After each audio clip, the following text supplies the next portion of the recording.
Thompson's there, Billy in. A goal, Chris Billy, Huddersfield Town. The most famous goal of Chris Billy's life.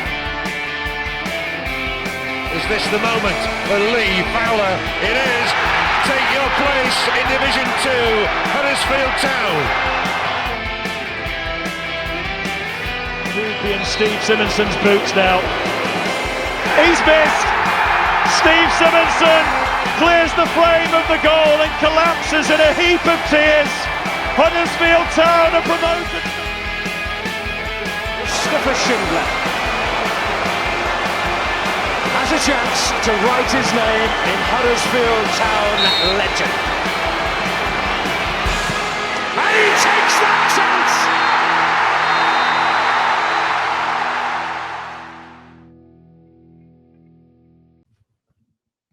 Hello and welcome to the Andy Takes That Chance podcast.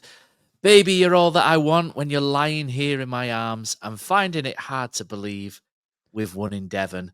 Fresh from about 50 stops in his electric car to and from the southern tips of the Anglo-Saxon Peninsula, Ian Kilroy has returned in time to join me on tonight's episode. And our guest this week is not here on Footballing Matters. No, he's here to answer for the crimes of all American golf fans and their shameful sporting behaviour at this year's Ryder Cup. It's Jerry. Boys, this week Ruben Roskin turned up looking like a cross between Mick Foley's Mankind Zorro and the Lone Ranger.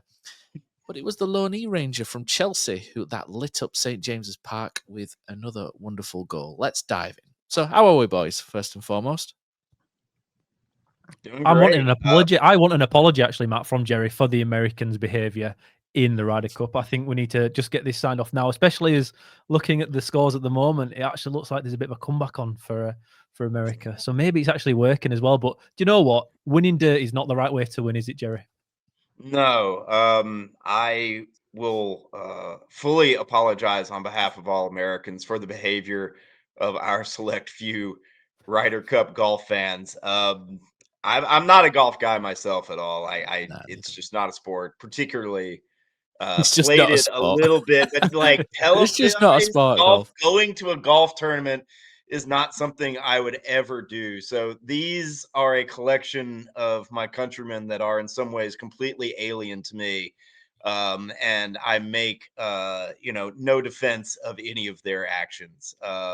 You are free to speak at will about what I can, as best I can tell, are some highly unsporting commotions and actions over there.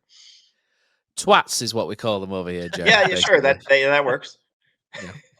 Anyway, not twat, as they say in America. That's just completely wrong. There's a few, while we're here, can we also talk about how? I mean, I have to say, like, it's a particular word that, like, okay, I can't send this podcast to my mother now. You've the first 60 seconds, like, whoop, well. Oh, mate, there's a certain threshold to get past for YouTube, and I think I've done it. But basically, I also need to pick up with Americans the way that you guys say Craig. The name is Craig, not Craig, and I don't understand why you guys can say Craig, and that winds me up as well. So, whilst you're here, Jerry, we're gonna do all sorts. We're gonna hash this all out right now. Yeah, we're gonna stop this American shit, and we're gonna sort of concentrate on the good stuff. But anyway, let's get into the podcast proper. So, Town travelled down to Exeter. Killer. I told you, mate. Ruben Ruskin would play. We think he's definitely got something on Lee, but no, he did all right actually. Galloping up and down the left hand side, shouting "Hi ho, Silver away!" didn't he? On this occasion. So, I think we'll start at the back. I was pleased to see that Lee Nichols started. We mentioned this in the driving, didn't we? That if he genuinely has two number one goalkeepers and he's genuinely going to support players in form, then he had to pick Lee Nichols, and he did. And I think that shows good management from Grant as well, to not just fold and throw the Premier League loanee straight back into the team. I know he could have played against Man City, but he did pick the team that had been through the Cups, and Nichols was part of that. For me, it would have sent the wrong message completely if he'd have picked Owen Goodman.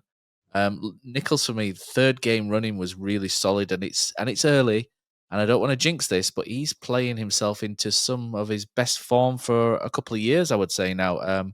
He was good against Man City, he was good against Burton.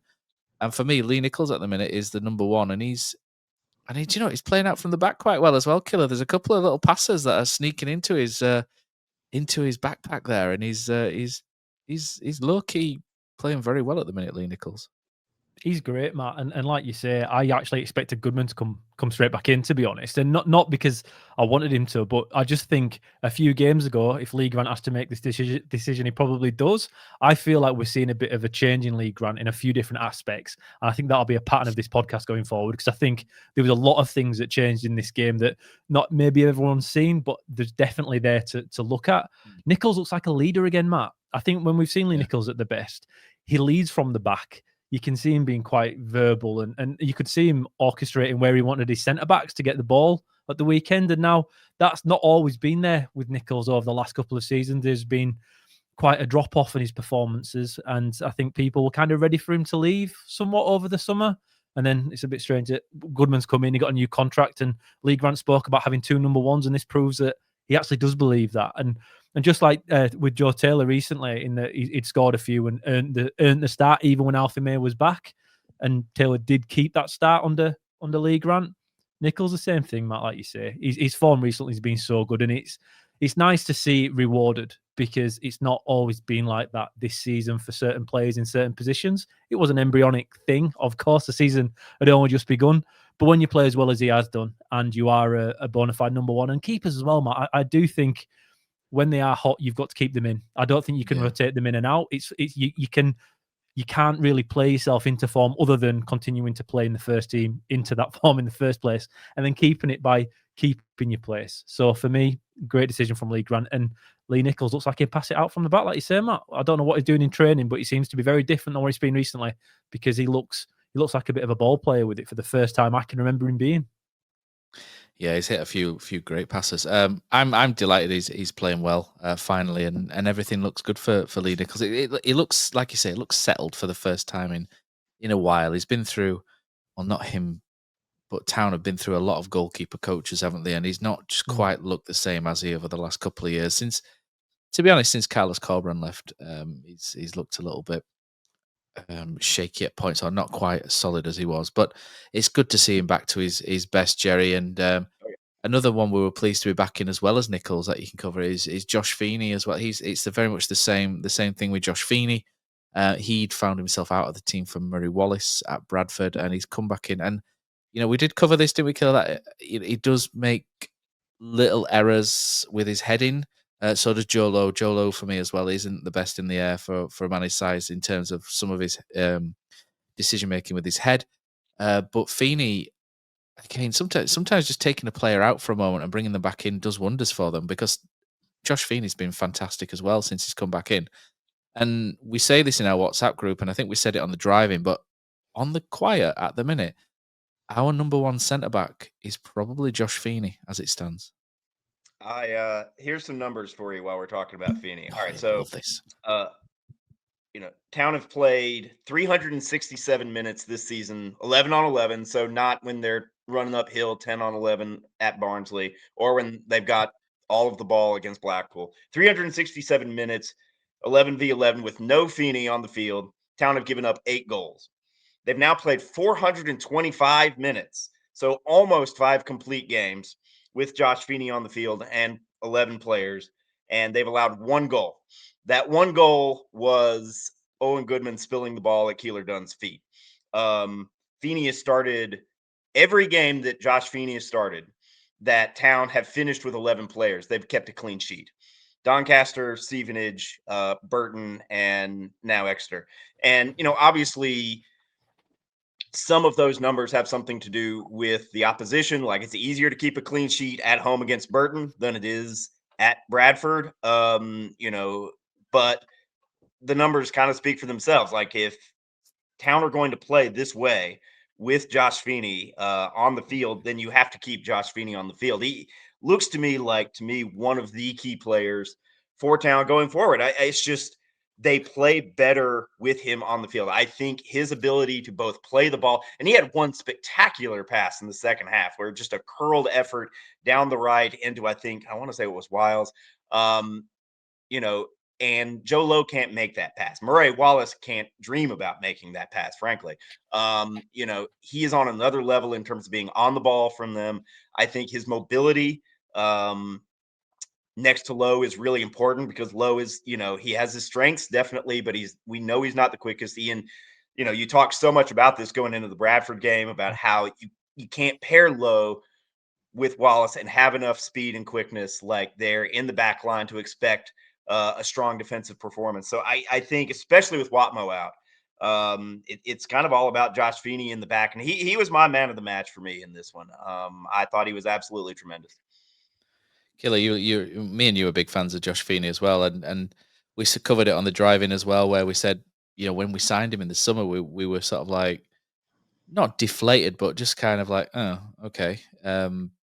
Having looked at what he'd done previously at Shrewsbury, but like you said, you can't always judge a player on playing in a young player playing in a relegation side, and there's two players that we've picked up from that were on loan at Shrewsbury this year, but Let's move it on a bit, because Ben Wiles back in the starting lineup as well for you, Killer. And just on Jerry Bats as well, those were league games, weren't they? Not necessarily. Oh, yeah, excuse me. Not those are all league games. Yeah, not in the Cups. Yeah, just before. He's played pretty well in the Cups, too. Like, you hold Sunderland to 1, you hold Man City to 2, like 1.17 XG, I think, is not bad. Really, really good against that particular Man City lineup. I think he was excellent in those games as well. But those numbers were strictly in the league. Yes, thanks.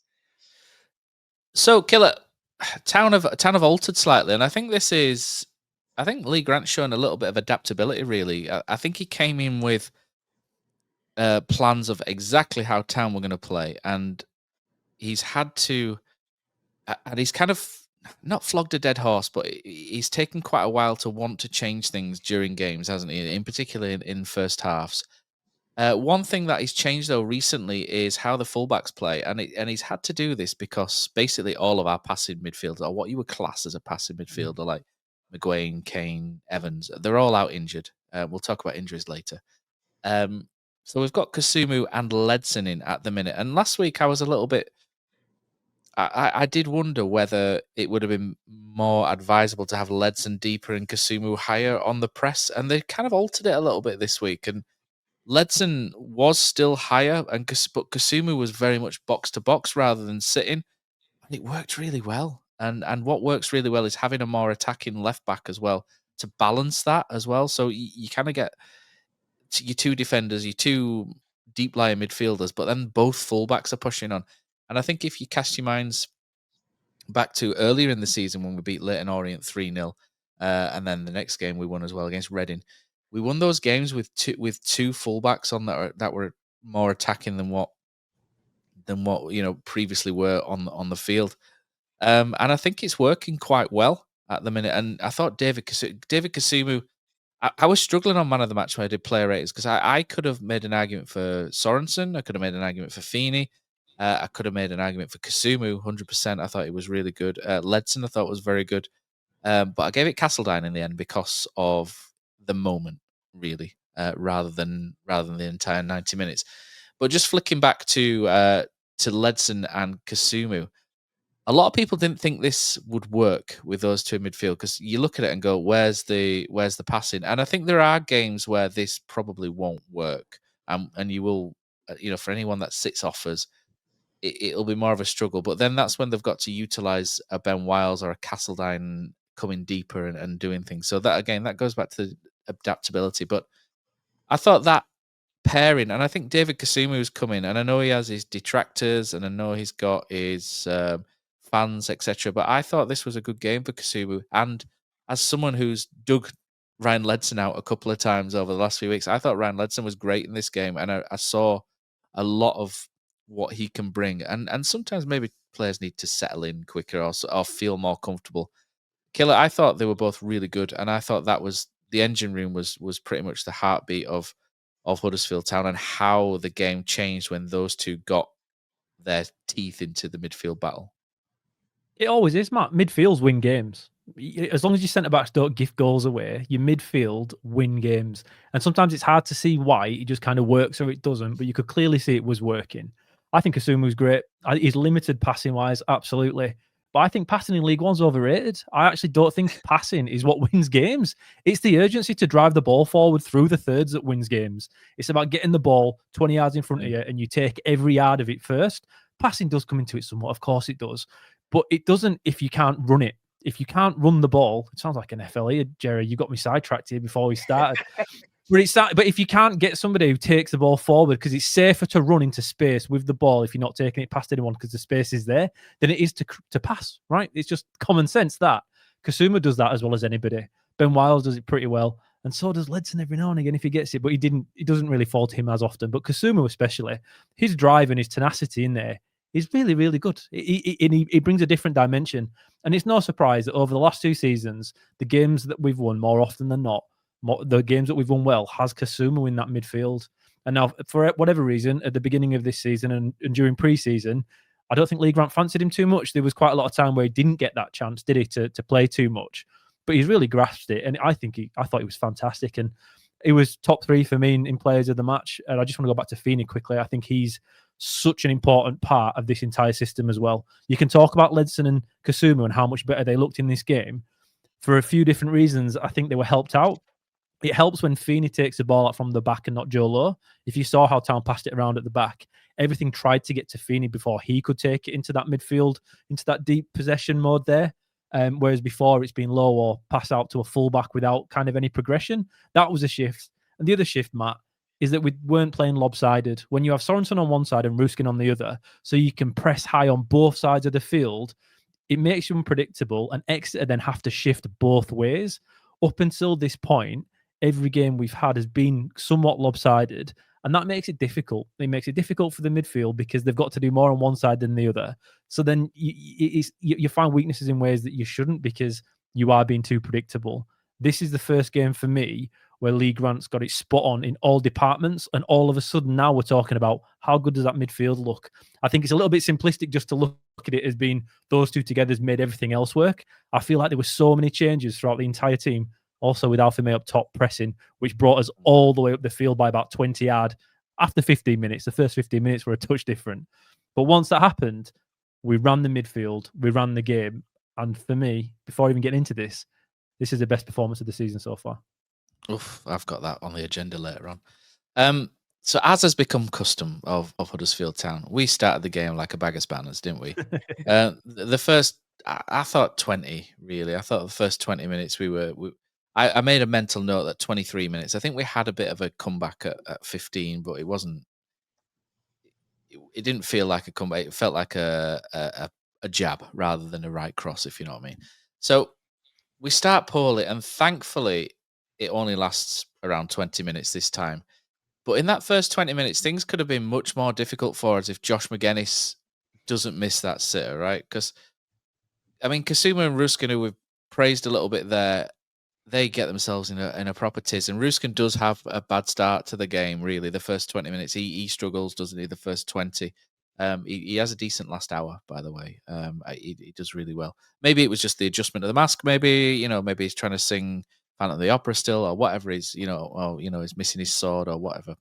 And he, they like I say, they get themselves in a mess, don't they? And Castledine's trying to play it back to Kasuma. Kasuma's passing is, like I said, limited, and he loses it. And Feeney actually loses McGuinness for the first time, and that's where you kind of see a little inexperience from Feeney. And the only one moment that he's shown really in the last few games, and it's a good run from McGuinness. He peels off, and it's a really good pass. And he will be kicking himself still today, won't he? That he's not put this in, Jerry, because that's a sitter, really. Yeah. Oh, it is. It's, to me, the bad start there comes down to Lowe and Ruskin and Kasuma are all operating in the same area of the pitch, right? They're like on that left side, defensive third, and all three of them got off to awful starts. Like, that the McGuinness chance, particularly for my mind, it's down to Kasuma, who has multiple chances to get the ball out of there, play it up the field, and can't do it. Eventually, like, he gets one try, it gets disrupted. Second try, he basically just gives it straight to Exeter, and that's what happens.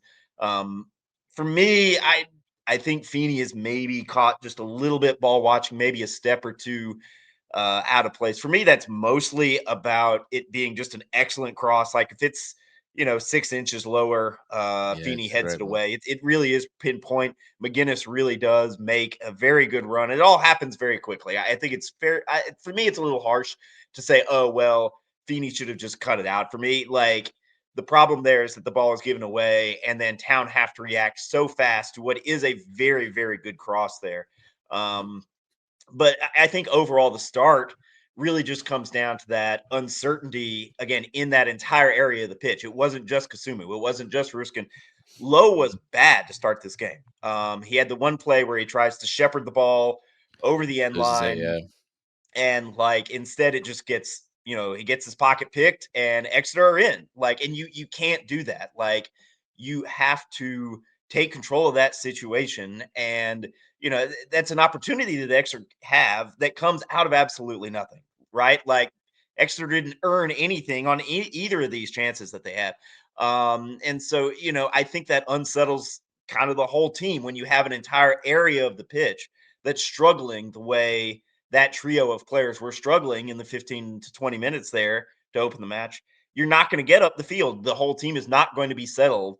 A car can't drive with 3 wheels, right? If you're blowing a tire on the back left, you're not going anywhere. And Town weren't going anywhere until thankfully that particular trio of players settled down and were from that point very good. But yeah, we talk about Town kind of. This wasn't a case to me of, we've had some games where they come out and the whole first 20 minutes, the first half hour, there's no energy. There doesn't seem to be any drive. I didn't feel like that was the problem. I just thought it was this one area of the pitch that was just really causing them a lot of problems. Jerry, have you ever seen Robin Reliance in America? Have you ever seen those cars, Robin Reliance? I'm No, gonna have to I'm send you a afraid. picture. I'm gonna send Oh, you a wait, are picture. those the 3-wheeled ones from Mr. Bean? That- That's Where pretty you just much got it. the Yeah, one in it the was front and the 2 in the back. exactly. Yeah, so Okay. it's yeah, because over here you don't see them anymore. You do not see Robin Reliance anymore, and there's probably a good reason for that. I sent you a picture one in WhatsApp, but they used to see quite a lot of these in like the early '90s, just milling about, and everyone just used to laugh at them, and people used to try and push them over and stuff. They were crap, but they are quite iconic in UK culture with Only Fools and Horses, aren't they? With the yellow one with the Trotters Independent Trading. So when you go on about 3 wheels, the first thing that popped into my head was the yellow Robin Reliant from Del Boy Well, my and apologies to Rodney. any Robin Reliant fans out there, devotees. I mean, no insult. I'm just pointing out it's hard to play football when your left back and your left center back and the defensive midfielder on that side of the field are all giving the ball away at every opportunity. Robin Unreliant, eh? So Town improve, and I don't think it was from any adjustments from the sidelines, to be honest. It was just from the players working things out from themselves and making better choices. I thought, like I say, I thought Kasuma and Ledson were really good during this period, and I've hammered Ledson. Well, not hammered, but I've questioned Ledson previously, but and he was good. And another player who's come in for some stick recently is Marcus Harness, and his combination play with Lasse Sorensen was really good down that right hand side. And I thought Marcus Harness was much better as well. And we've spoken about at length before about how he's Lee Grant's foothold in the final third, isn't he? He's in lieu of a target man, so to speak. You play with the enganche. We went proper full geek on this, didn't we? The hook, as we call it. Let's talk about Town's goal. Town score on the 28th minute. Kasumu doing what he does best and harassing people on the ball. It's a good win from him. There's a slight miscontrol from the Exeter player. Kasumu straight on it, wins it, gives it to Castledine. Castledine's already had a little sighter early, hasn't he, with the same sort of effort. And it was shades of Rajiv Van La Parra versus West Brom in the Premier League, where he tried that curler about 50 times the previous season, and it just went wide every single time. And then that one time against West Brom, it just happened magically, and it was one of the best goals we've seen for years. Castledyne's goal is fantastic, and I put a tweet out that he only scores bangers, and he does, doesn't he? Because the goal against Sunderland was unbelievable. I think he scored against Newcastle in the 21s, which was a good move as well. And it's a brilliant hit, isn't it? It's another goal of the season contender from him, and me and Killer are becoming big fans of Stuart Castledyne's little baby boy, and he's just a good player to watch. He's just got that. There's like shades of Steve Claridge in there, with the small shin pads and how he twists and turns, and there's shades of all sorts of players from years gone by in there, isn't there? There's like I'm just trying to think. There's sort of combination players. There's like little bits of David Silva in the way he turns. There's little bits of like you're going from Steve Claridge to David Silva. That's some kind of veering going on there. But that you can just see little bits of other players, and he's exciting to watch. And I liked him on the left at the start. I was like, I'm not sure about this, but it's another Lee Grant thing that Killer called weeks ago. By the way, Killer called it before anyone else. Lee Grant will go narrow it with the attacking midfielders behind the striker. And that's what he's done. And he's got, and I know this really rages Andy Kay, and I'm only using this because it rages Andy Kay and it rages Neil Wayne as well. Half spaces, and Andy hates half spaces because it's a bloody space. It's not half a space. It's still a space, and he's right. But it's basically they operate in the areas between where your traditional formation is, don't they? We'll just put it that way. And they were just operating in areas which really hurt Exeter, and Castledine on the left cutting in was really, in that first half, was excellent. He did little bits in the second, but maybe faded a little bit. But he was really good. He was, and again, we've picked up someone from Shrewsbury, not from Shrewsbury, but a loanee that was at Shrewsbury. He's not necessarily set the world alight there at Shrewsbury. Shrewsbury fans were stunned when they saw the goal against Sunderland, going, he's never done any of this for us. But they played him a little bit deeper and in a bit of a dogfight. And we're seeing a young player being given freedom to do things like that. And again, it's good management from Lee Grant. I think you've got to give Lee Grant credit as well. But this goal is just brilliant, isn't it? He just puts inside and hits it. And we've not scored good goals for a couple of years. Like, Jerry, every time we are on, we talk about that, how bad and how miserable the goal of the season videos have been for the last few years. Exactly. And now look at what Castledine's doing. This next, honestly, end of this season, it's going to be a watch because there's some absolute bangers coming at the minute. There absolutely are. It's so great, when you talk about players that Leo Castledine reminds us of. He reminds me of Cam Ashia with those two shots there at the beginning of the game. That little cut in from the left, bang it towards the far corner with his right. I don't know. Is there someone on Lee Grant's staff who has been like working on this exact skill? Because we've seen Cam Ashia do it multiple times. And now we've seen Leo Castledine come out and do it twice in, the first, 15, 20 minutes of this game, gets an absolute banger out of it. It's so great to see that he has that in his locker, because if you are going to be a naturally right-footed player playing on the left, you need to be able to do that.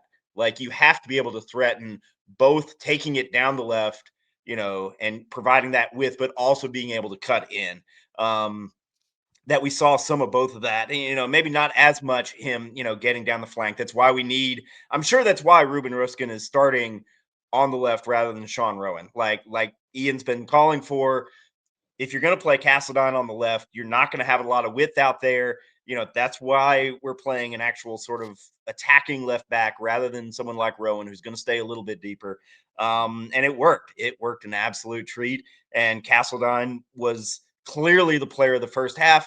And even though he was quiet in the second half, I think a lot of Town's success in, the second 45 minutes had a lot to do with how much Castledine impacted the game in the first. Because Grant said afterwards, well, like, they had to adjust, Exeter did the way they played to account for how good Castledine was in that first half. And when they made that adjustment, that opens things up on the other side of the field for Wiles, for Harness, who I thought was good all game, but particularly in the second half. It just opens things up for everyone when you have a player who is playing at the level Castledine played in that first half. Honestly, the three behind the striker was fantastic. All of them. I thought they were all great as a unit.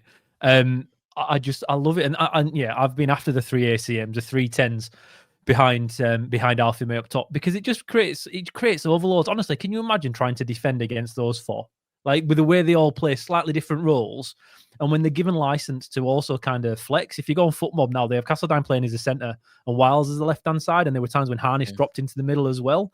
Everybody went everywhere, and you can do that when you have three number 10s who also know how to defend. It doesn't work when you've got Taylor and May both in the team at the same time, because defensively, that's not what they're used to doing. They don't understand how to, May somewhat better than Taylor, but they don't understand how to cover for somebody else if they go forward, because it's not their job. It's never been their job. We're trying to shoehorn them in, and it's not really quite worked. But this shows, okay, opposition, we've got to consider who it was. When you go with this and you get it right, you can be fluid, you can be unpredictable, and you can dominate games. Castledine's goal is fantastic. The part that impressed me the most about it is not just the finishing though, Matt. For the dry run beforehand, Ruskin does something we pointed out Man City did the other night, and we wanted to see it more. He underlapped. Oh, yeah. He ran past Castledine, but on the inside rather than always on the outside. Again, it makes the opposition fullback have to work out what he wants to do. And it's very difficult then for them to guess every single time correctly. On the second chance, where Castledine does put it perfectly between the post and the side netting, he goes on the outside, Ruskin. And again, what happens is the centre-back, I think it's Sweeney, he has to adjust. He has to go further out towards Ruskin, which gives Castledine that extra time to just bend it perfectly in. The entire move for that goal is fantastic. Cass wins high. Cass drives it forward, gets it to Castledine, who cuts in. Ruskin on an opposite kind of run that he did first time round, opens up the space, and Leo doesn't need two opportunities to get it right. Perfect. Honestly, a wonderful, wonderful team goal, and is everything I think this system is designed to do. And now, up until this point in the season, I don't think we've scored many goals that have been down to the system being right, but this one very much was. And by the end of it, it's been the difference between a win and a draw, even though obviously we created a bazillion chances and should have had far more goals than what we did have. What was surprising though, Matt, of all the chances we had in this game, do you know which one had the highest XG? And this is why I think XG is absolutely nonsense. The one where Alfie May lifts it over the bar? Nope. No. And not Wiles either. Was it that header from the corner that like sort of bobbled into no. Nope. Marcus Harness on the pullback. Oh, the one where he clips it over. Oh, the pullback. That had an XG. Yeah, that had an XG of 0.3, which was miles more than everybody else. I think the header you were talking about there, Jerry, was I think it was Fine. He headed it down, and that was second. And Wiles was less than that, which was surprising. But no, that just shows you how nonsense it is. However, Castledine's effort had a 0.04 XG, and I won't bring that up again because I think it's an absolute load of nonsense, as I've mentioned. But I just thought it was interesting to point out at this point because that was prior to this. It just surprises me how it works. Killer going full Luddite. Killer, you said you felt like Exeter were the right team at the right moment for us, didn't you, on the driving? And stylistically, they continued to play into our hands as well. They were trying to play through defence into midfield, and our trigger press was really on point in that game. We started playing out much better as well at this point. We'd fixed that left-hand side. And the move where Alfie May lifts one over, which I mentioned, is just a fantastic move. And that could have potentially rivaled Castledine's goal as well, because it starts on the right-hand side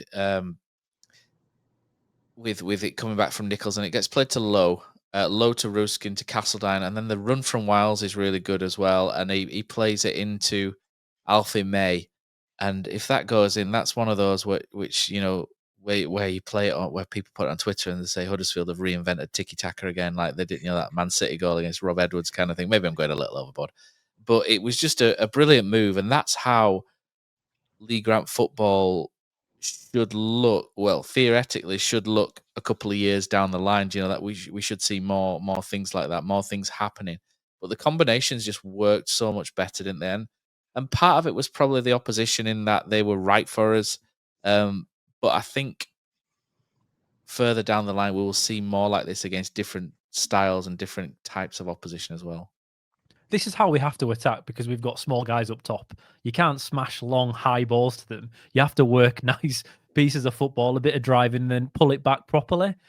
I thought it was a fantastic move, like you say, Matt, and I definitely think this is the way Lee Grant wants to play, and in time we'll see more of it. I thought Castledine and Wiles had a really decent partnership already. You can see them working together really well. It's like they understand each other's runs, and they've only played together, a handful of times, because normally you've got one and not the other. To me, I think the thing to take from this game more than anything is that though you have to find a way to play the pair of them, because I think they both create space for each other. That's something else we've mentioned before. It's not just what you do on the ball, it's the runs you do off the ball to make space for somebody else. And they're just very, very aware of it. But the football all the way through that, from 20 minutes in for the rest of the game was designed, which is, again, something that we've not particularly had. Or if we have, it's just been sideways, backwards. That disappeared all of a sudden. Exeter, though, like you say, Matt, they are designed for us to beat. And I don't think any team that passes out from the back will cause us too much trouble this year. And that's something that might come in useful Maybe when we're playing Cardiff, teams maybe.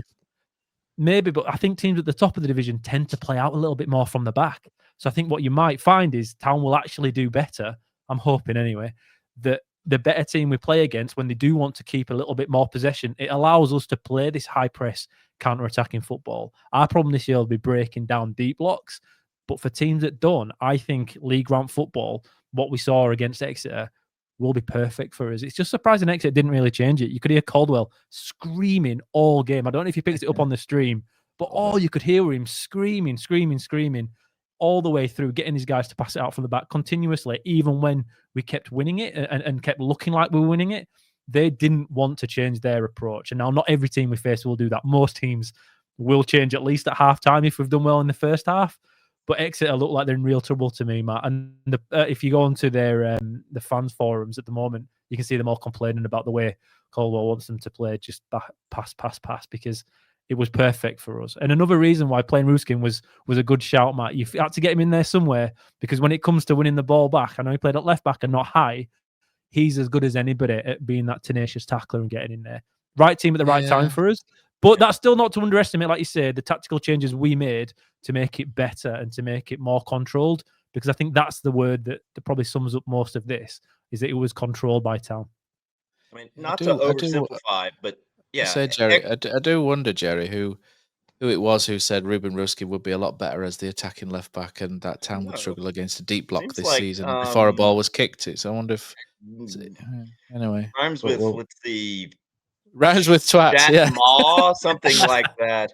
But yeah, I think Exeter, I admire them, like saying, oh, well, even though we've got one of the smallest budgets in the division and, this kind of thing, we're still going to play, sort of real football and, come out and try to pass the ball out of the back and do some pretty stuff.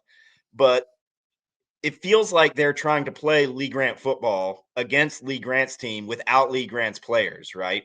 Like, if we've got two teams and they're kind of trying to play the same way and one team has way better players than the other, well, what you get is that one team gets 23 shots and the other gets 8 or 9. It's just not going to work for them. It wasn't. So Wiles misses the first of his hat trick of chances and the hat trick of opportunities for Killer to rub it in everybody's face. And it's a turnover in the final third again with Harness, it's great from Harness who plays him in. And to be fair, it's on Ben Wiles as the left-hand side. It's a low XG killer. It's a low XG opportunity, that one. That's why I checked the XG, Matt. I've just checked the XGs today just to find the excuse. I mean, that header. Well, halftime comes, but Town should really be 3-1 or something at this point. But I wasn't really sure about that Exeter disallowed goal. It's very difficult watching it back. There's not a good angle to see why, to see if he was offside. But in real time, when I watched it, I was like, I don't know why this has been disallowed. And they gave an offside. There was a push on Feeney from the rebound, but he'd already blown the whistle by that point.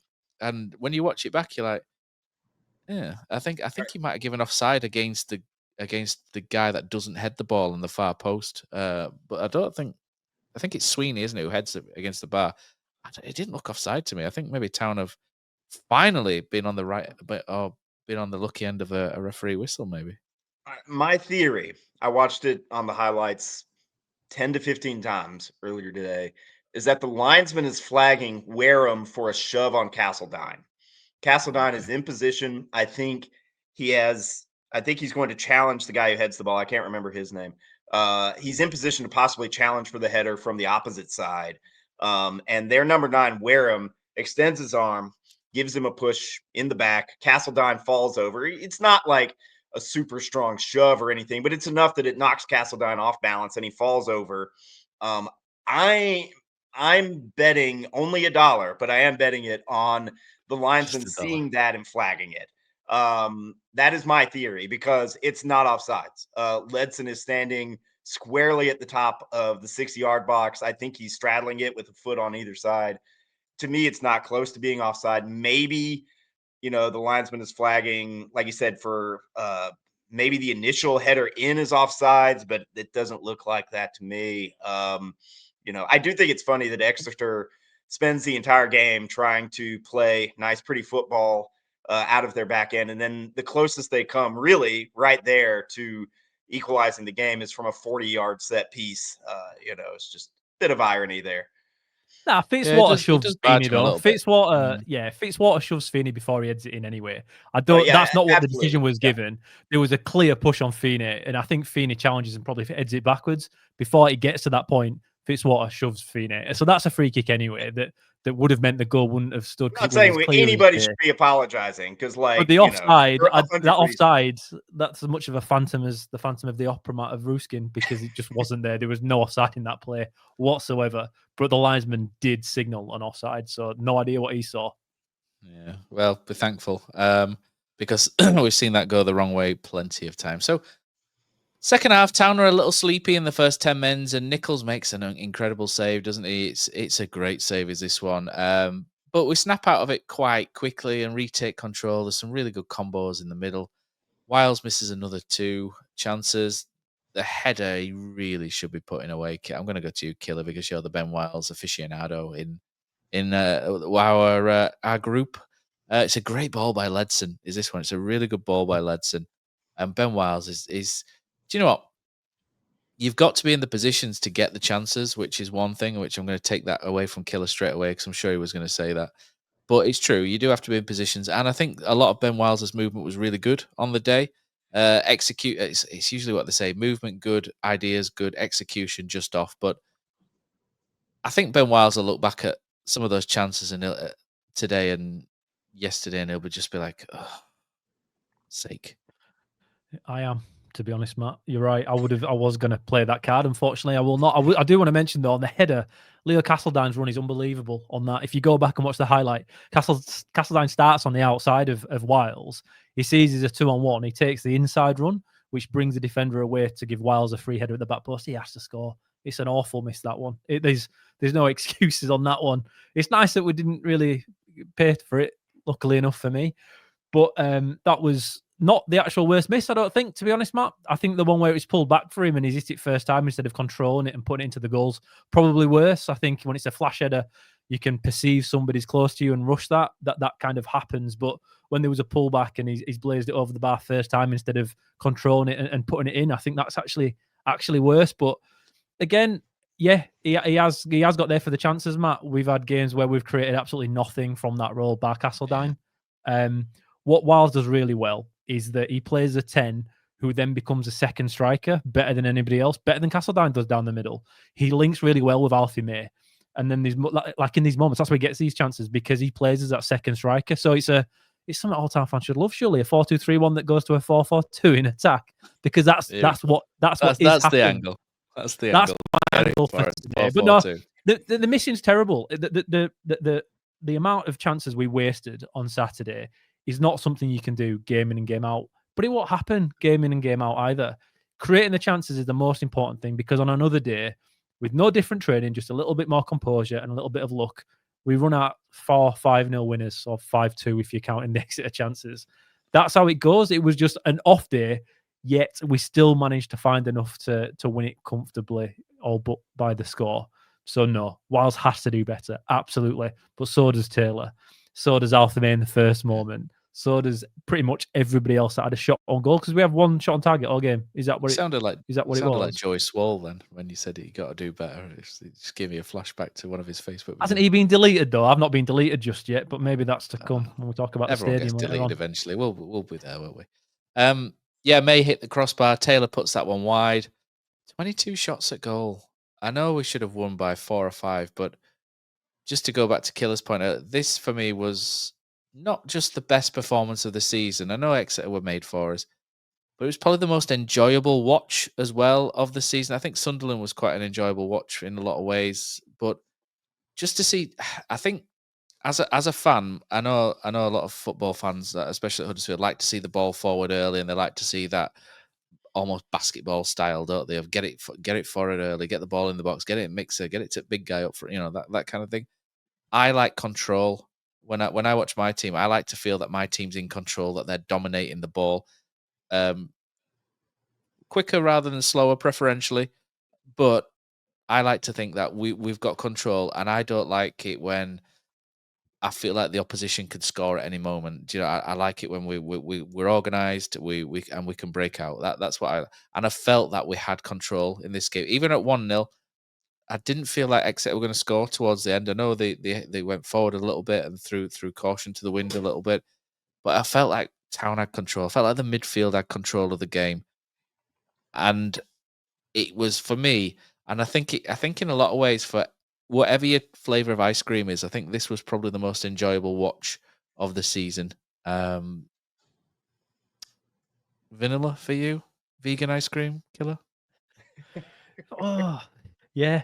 Original's best, man. I'm with you. It did feel controlled, and that is so important. But it does show you control isn't just about having 80% possession. It's the flow of the game. It's about always being in the danger team when you get the ball. And it felt like that from 15 minutes in. Every time we got the ball, it was like, right, let's go on the attack. We've got a chance of scoring here. And in the stadium, it felt like that. It didn't feel like we were going to concede at the end of the game at all. And now that is rare. That is very rare. And it's strange, Matt, because normally you kind of build into feeling like that after a few good performances. And we haven't had a few good performances. Man City was something different, but Burton wasn't great. Bradford was terrible. So for it to suddenly come out of absolutely nowhere is such a good thing. It's a good thing because it shows you the group. I don't like even saying it. I can't even joke.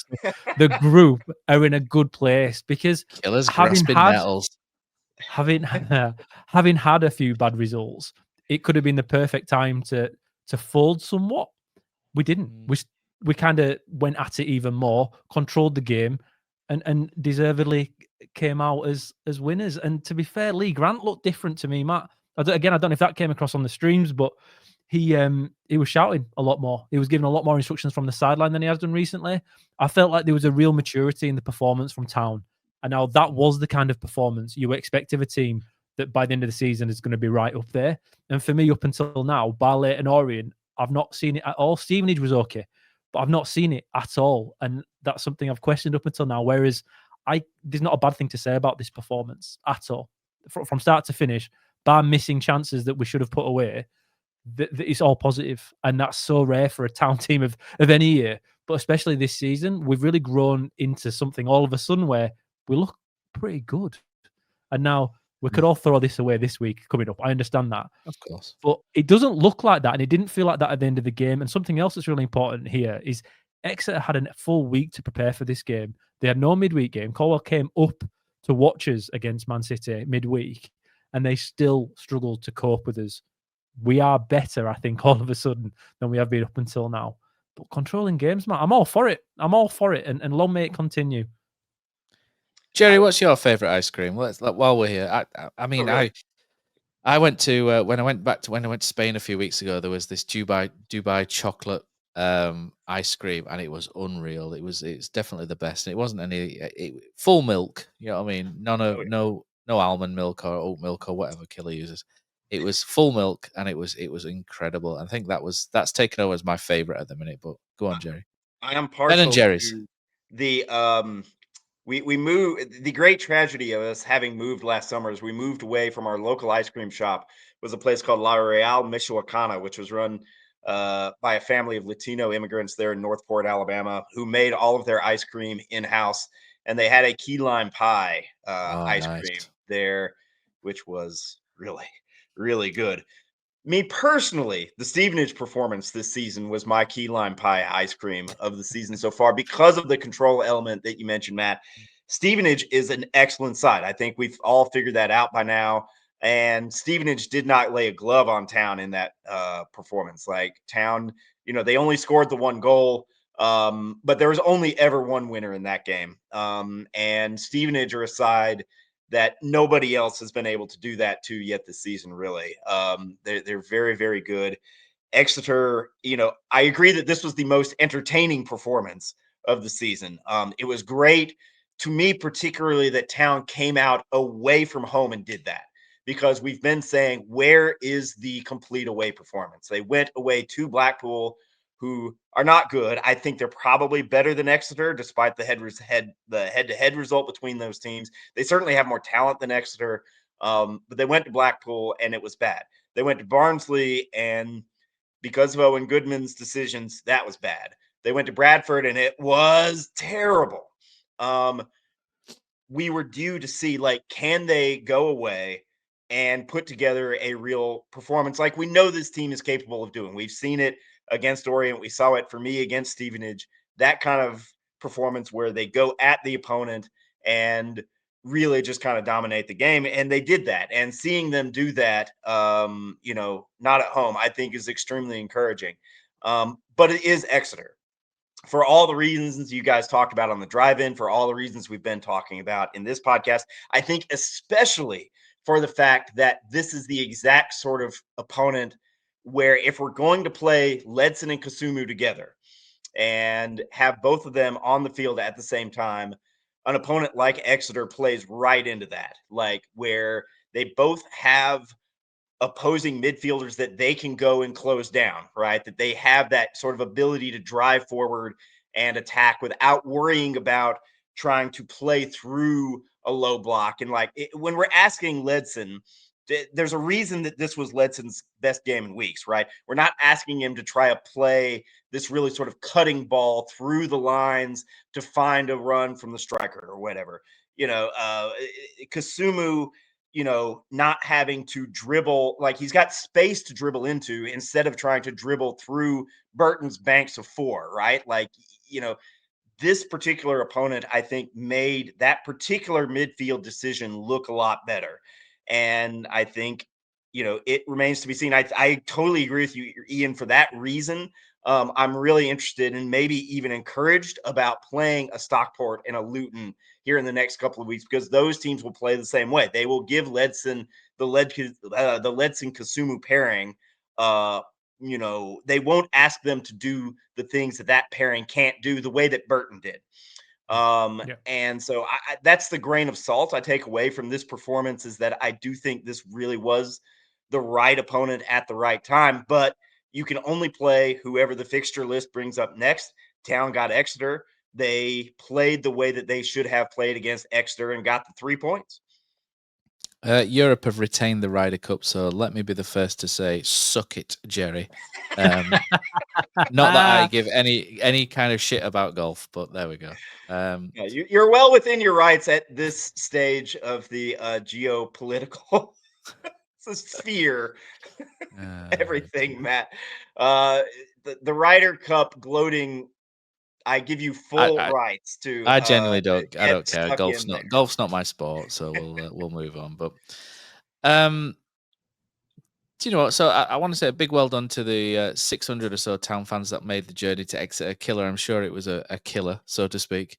You had your electric car, didn't you? That needs juicing up every 10 miles or whatever it is, because it runs off sunflower oil or whatever. And it was obviously a long journey, and I'm pleased that Town fans got rewarded, because we've had sort of decent followings at Barnsley, Blackpool and Bradford, and we've been shite in all 3 games there. So it was good to see that a decent away following be rewarded with a good performance. So that's it. Killer's dying to get a joust back in, but I'm not going to let him. So well done to those that made the journey, including Killer. The squad. So I've thrown it out there. The squadlings, as we'll know them, not Grantlings, but squadlings. And this is what the boys had to say. It's open to females as well if you want to send your thoughts in to us. But we threw it out onto the squad, and this is what the guys had to say. Hello, there is no one here to take your call, so for your convenience, we have answered it automatically. Now don't hang up. When you hear the tone, leave your name and a brief message, and we will contact you upon our return.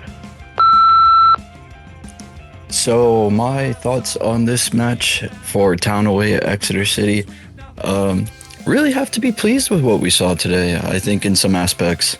The finishing was piss poor, and nobody seemed like they could hit a barn door with their shots, but that being said, the execution before the finishing was just so brilliant. It was honestly what we'd been hoping for from Town for really the whole season under Lee Grant. Just fashion a lot of chances, get some nice slick passing plays, get Castledine, Harness, whilst the likes of those guys taking shots, and they took shots today. Castledine took a really nice one, but it seemed everybody else didn't have their shooting boots on. But that being said, we created so many chances, and it was just nice to see that. I think a better team than Exeter might punish us for that, but just stuff to work on the training ground. But it's a positive. It's a big positive, I think. It's Colin here from Manchester. I thought Town were good value for the win. If it had been a bit more clinical, I think we'd have been well out of sight. Good reaction to a couple of poor league performances, it's fair to say.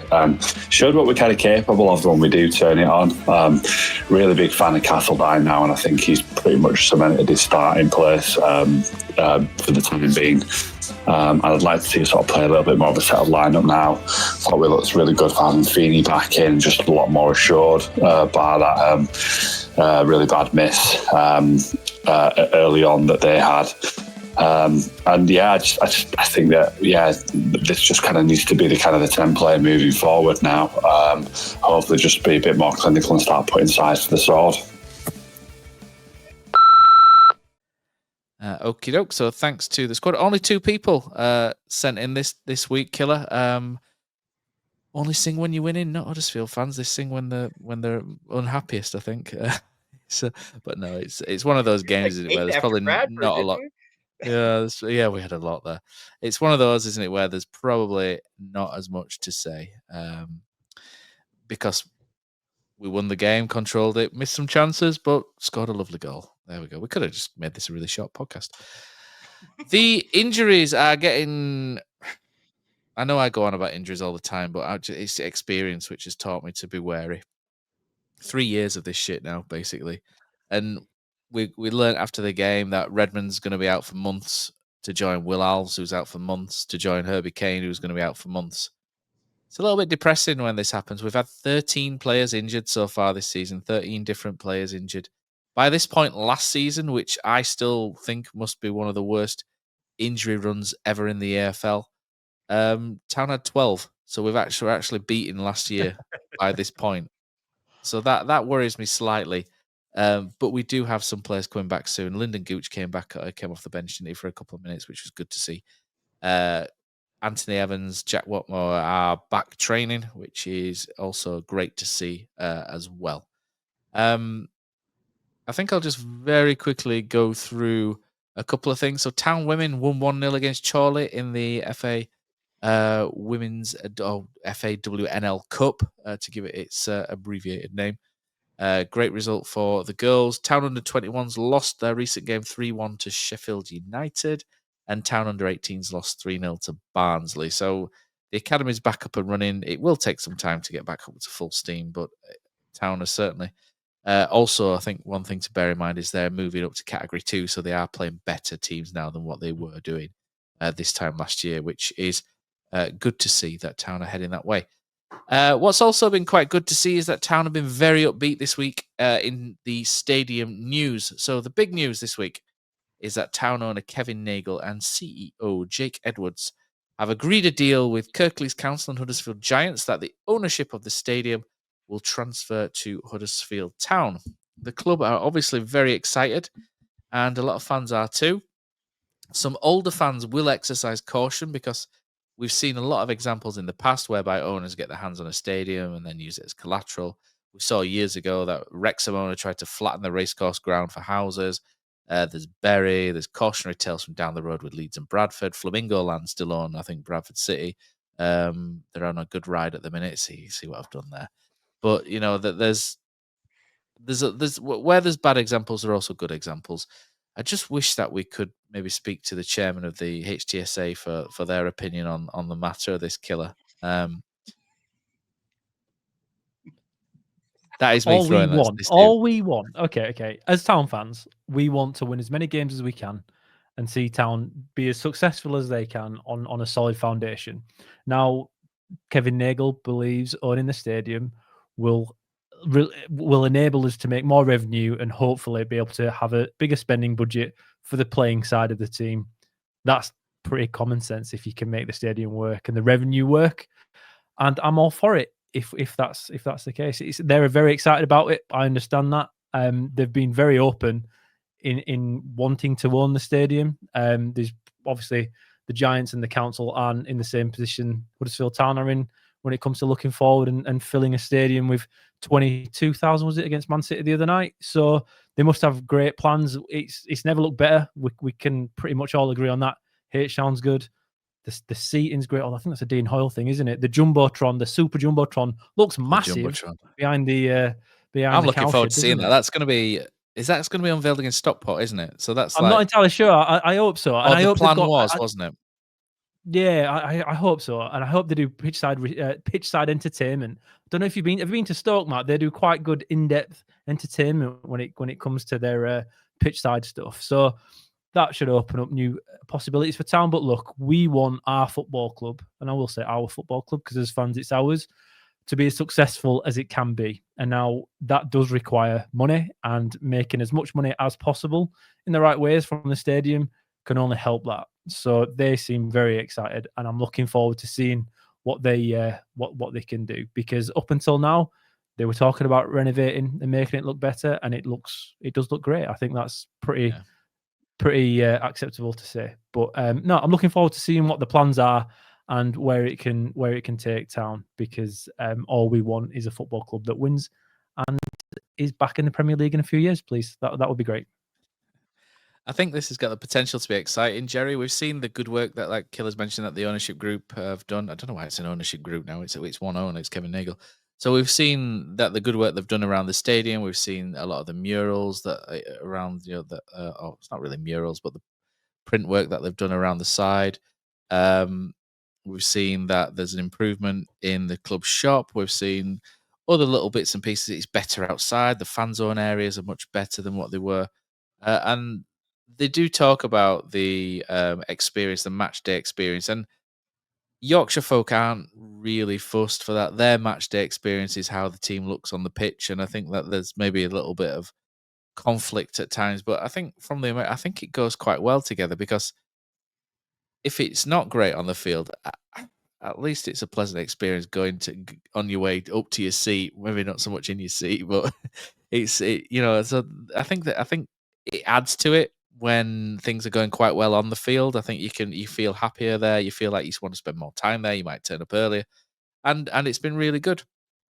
The investment's been really good from Kevin Nagle, and I think it was quite brave of him to do that when there was no deal there was no deal in place at the time. So I think that's a really good sign of not just confidence, but just a goodwill sign from Kevin Nagle, that he's here for the right reasons rather than just someone who's trying to make a quick. Anybody who does their research will know full well that you cannot make money out of people from Huddersfield. It's just not going to happen. We are the tightest bastards on earth, honestly. You will not make money out of us. You will not. Killer's loaded. He knows. Jerry, we do not spend money easily. Honestly, Pozza could put the bloke from Money Saving Expert to shame if he started blogging things online. Honestly, he's the tightest man known to earth. Moths in his pockets, etc. But so Kevin Nagle's come in, and he's a guy with no ties to the area historically before he bought the football club. And it feels really funny that we're hoping he's the one to regenerate the area, and it's good, because 25 years ago they came up with this HD1 project, probably longer ago, whereby they were going to build a ski slope, which was stupid, and which was a stupid idea. They were going to have cable cars coming from the town centre to it, and honestly, it was a silly idea considering the proximity of the one in Manchester and Castleford, which not that many people ski in the north of England to have a point. And basically, they were trying to do things that other people had already done, and that was the pain with HD1. That's why they could never secure the investment for it. Town have now got the investment, or the town have got the investment for the area. Jake Edwards has said on Radio Leeds they're going to put a hotel on the ground. I'm not sure who's going to stay there, but they're also looking at the conferencing facilities, etc. And they're looking to. Phil Hodgkinson was doing the same. He wanted to make it a conferencing centre. So there must be something there that not just Kevin Nagle and co seen, but previous owners have seen that there's potential for it. And where there's conferencing, you need a hotel. So I can imagine that will go hand in hand. And I think there are things to be excited about. And I think it's a big credit to Kevin Nagle that he's put the ownership of the stadium in the football club's hands. I think there's a freehold agreement. Huddersfield Town will play there for 300 years. That's set in stone. Unfortunately, I won't be there to see the full 300 years, but you never know if we all become robots. Um, I would like to see some blueprints. I understand you can't see them because they've only just taken over permission, and you need planning permission before you can have, throw out blueprints. They mentioned they want sporting facilities on site and things. And I think that might link with the university. I think there's cautious optimism here from the majority of Town fans that this could be a really good thing. There are a few questions. Which haven't really been answered yet. I think will this make enough money for it not to be a liability on the stadium? But they are very right in what they're doing because they're looking at revenue. And when you look at revenue of other clubs, you look at Blackpool, and Blackpool I know Blackpool's a tourist destination for people, and they're bringing over £1 million at the hotel that's in the ground at Blackpool. So that brings in £1 million that they can put towards financial fair play, etc. There's other clubs that make a lot more money than what Huddersfield do, and they don't have the same history, the crowds, or things like that. They do better revenue wise. I think the only one who's a similar club to Huddersfield that do much worse are Preston, and they do a lot worse than us in that. But clubs like Blackpool do better than us in terms of revenue, and that shouldn't really be the case when you consider Blackpool probably have 7,000-8,000 walk up, that fans that walk up on the day, and we tend to have 15 to 20. So I understand where they're going with this, and they're trying to improve the revenue of the football club, and it is so important to do that because the more revenue you generate, the better. I suppose the question marks are, how are they going to do that? I'd like to know exactly how they're going to do that when KSDL have pulled out of the, this stuff's all you can Google all this. It's all free to look at. KSDL have pulled the Kirklees Active Leisure part of KSDL have pulled the gym out from the stadium, which I think was £250,000 a year that they paid the stadium. And also Huddersfield Giants paid rent as well. It probably wasn't a lot, but they were rent payers, and they are moving out as well. So there are little black holes that weren't there before that need to be filled. Not so much black holes, but holes that need to be filled. How many concerts would it take to do that? There needs to be more than just concerts, and then this is where they're bringing in conference. And I think there's a lot of questions that people will have, and I think it would be quite good if fairly quickly that the club could answer some of these, exactly how they're gonna do this. And I mean, it's just curiosity more than anything, Jerry, that these are the things that we want to know. What are the plans for the site? Can we see them? Can we see what they look like? Because even HD1 has a nice little diagram of what it's supposed to look like if you go on the website and stuff. And I know HD1's not going to happen, but are there going to be shops that we were promised a Five Guys killer on site at one point as part of HD1? I want my Five Guys thing. Those milkshakes are amazing. But I'm excited. I'm cautiously excited. How it looks after Kevin Nagle's ownership with everything is interesting. I would really like it if they put the shares in. I think this has been mentioned by HTSA before you, Killer, but under Phil Hodgkinson, they were going to mark the stadium as, I always get this bit wrong, but they were going to mark it as a community asset of community value. Asset of community value, yes. I would like that if they did that, and I think Kevin Nagle's the type of guy who would do that.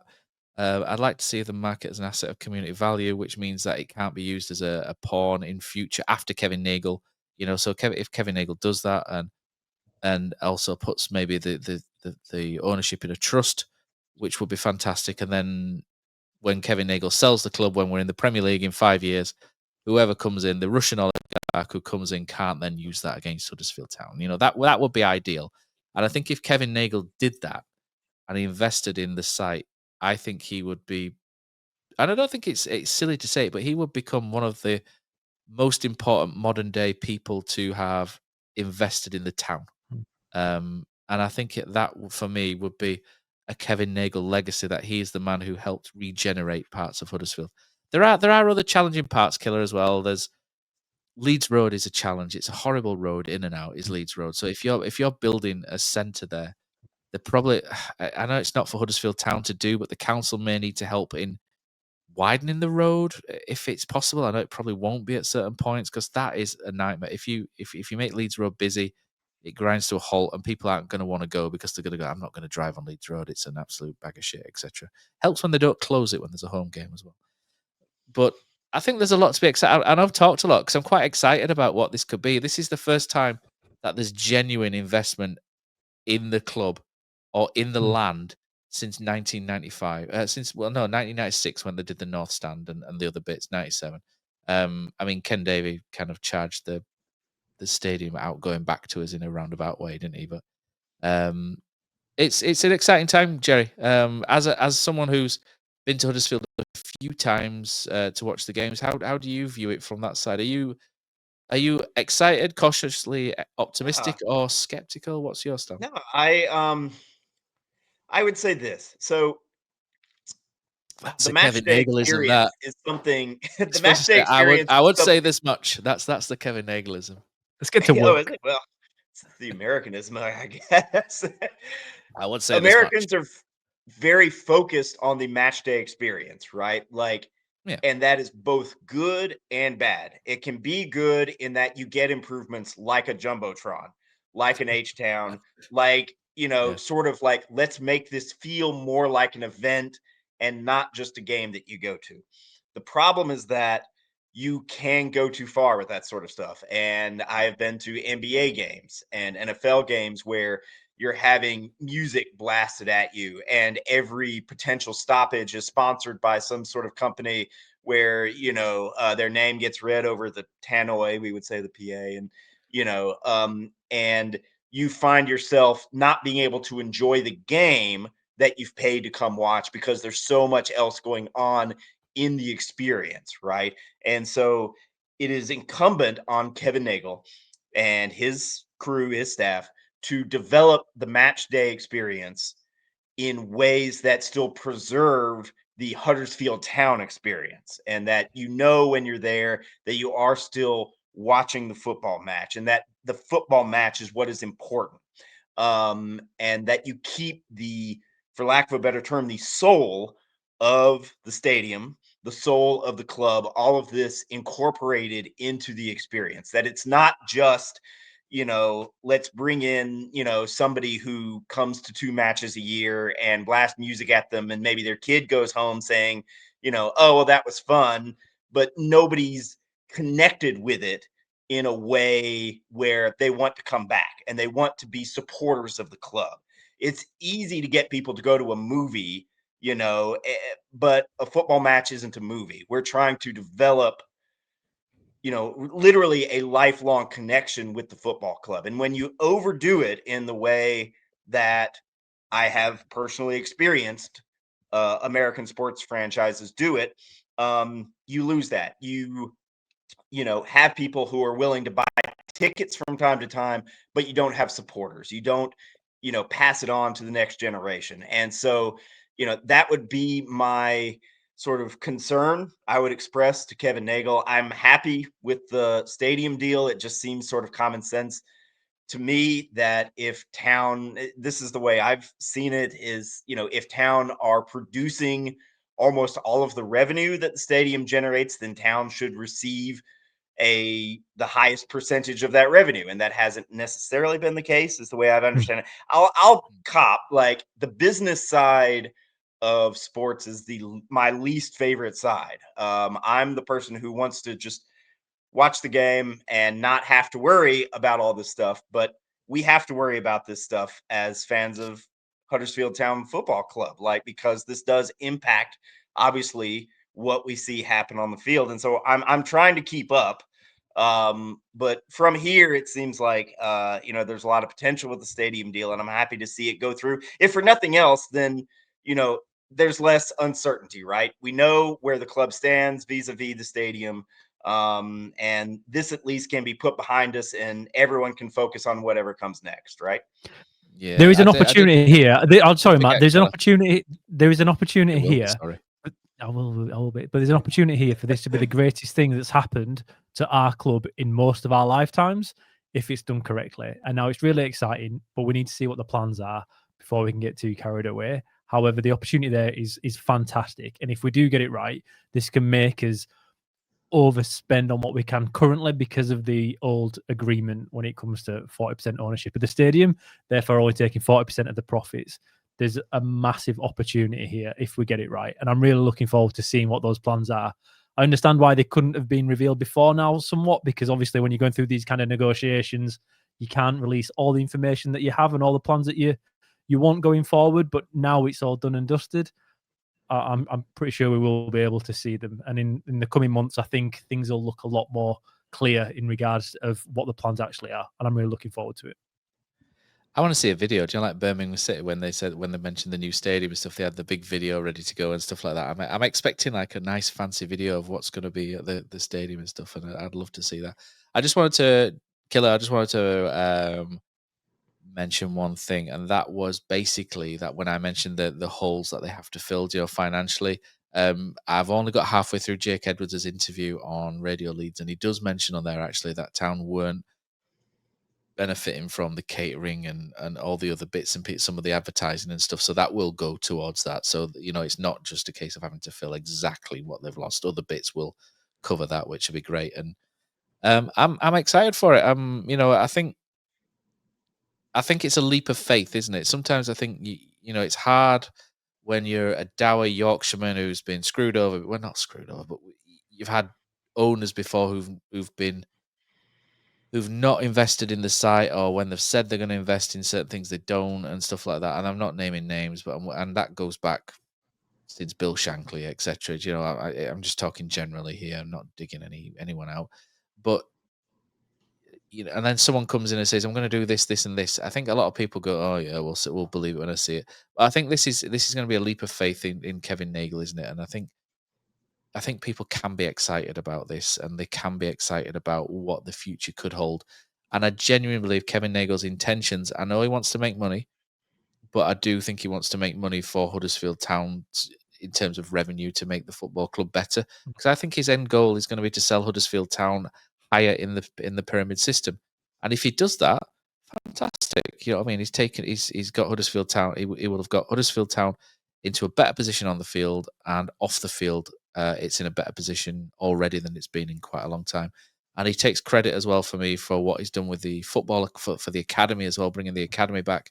That is going to be a slow burner. So when we do mention we lost 3-0 to Barnsley, 3-1 to Sheffield, us on the podcast understand that is going to be a slow burner, and it is not easy to turn around results at the top end so quickly like that, because basically Barnsley and Sheffield United have got players there that have been playing together for 15 years in the under-21s. They'll come in at 6, some of them. So it is difficult to throw a team together that can take on teams like that who are so well run and so structured and in everything that they've done over the last 10 years. You can't just rock up and beat them with kids released by all over the place. It will get better. The investment's going in, and the investment's going in all over, Killer. And it would just be nice if you could just get up that level to the Championship, because I'm sure the investment would be even better then as well. So great stuff from the football club. Boys, I think that's all we've got time for this week. I don't want to go on too long. It's been a good week, I think. A good win at Exeter. We've got 2 games coming up next week, haven't we? We've got Harrogate, and we've got the game in Stockport coming up as well next week. Killer, I'm away next week, so we'll have to discuss whether we do a Patreon exclusive episode on Harrogate. We will, Matt. Don't you worry.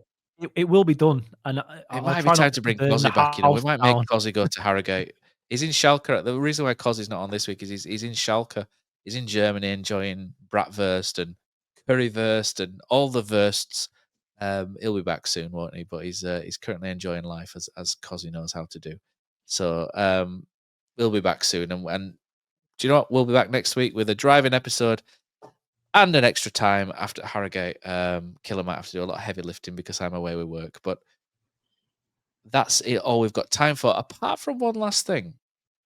So as we go out, I want to say that we do listen to you, our lovely listeners. And this week, Michael Bottomley has asked for a more upbeat song this week to play us out. So, Michael, thanks for listening, taking the time to send your letter into it. Well, it's not a letter, but a YouTube comment into us. And this, my friend, is just for you.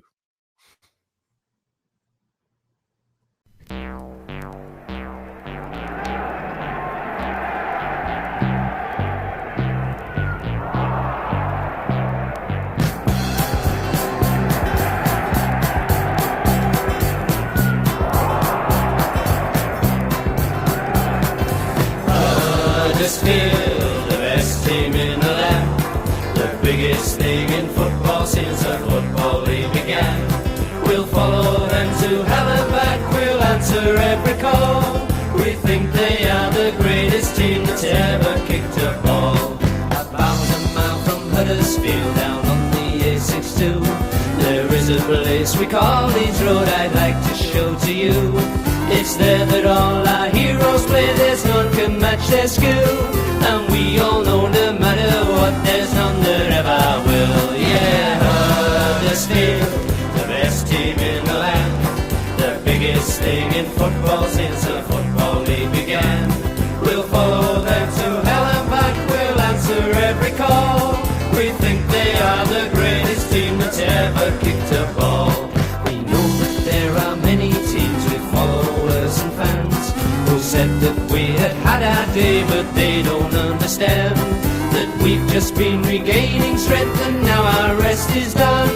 We'll show them how the game is played back in Division 1. Yeah, rule the Terriers, the cowshed boys are we.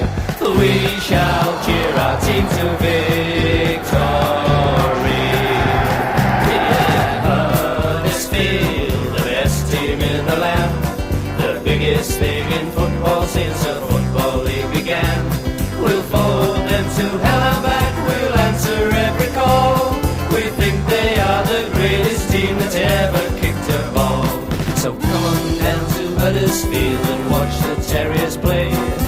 Come and shout and chant and cheer, you won't regret the day.